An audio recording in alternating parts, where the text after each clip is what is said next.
এজন যুৱকলৈ পলাই গ'ল নিজ দুই ভাতৃৰ দুই পত্নী। প্ৰথমে ডাঙৰ ভাতৃৰ পত্নী আৰু পিছত সৰু ভাতৃৰ পত্নীক লৈ পলায়ন। ডাঙৰ ভাতৃৰ পত্নীক দুবাৰ পলুৱাই নিছিল আৰু সৰু ভাতৃৰ পত্নীক তিনিবাৰ পলুৱাই নিছিল আৰিফে।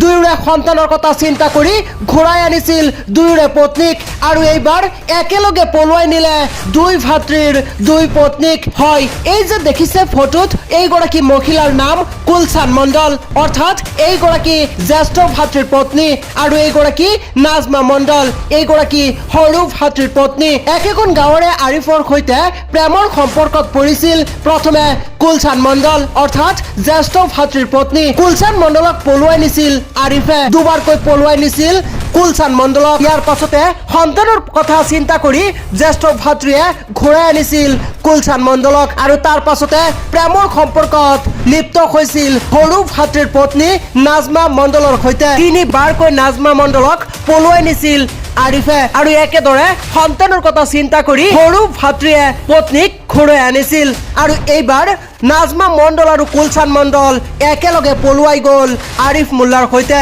জানিব পৰা মতে শহু আৰু শাহু মাকক চাহৰ সৈতে শ্লিপিং টেবলেট খুৱাই অচেতন কৰি সন্তান আৰু শাহু শহুৰেকক অচেতন কৰি দুয়ো পলাই গৈছিল আৰু অৱশেষত মোবাইল লোকেশ্যন ট্ৰেক কৰি পশ্চিমবংগ আৰক্ষীয়ে কুলচান মণ্ডল আৰু নাজমা মণ্ডলক আটক কৰিছে।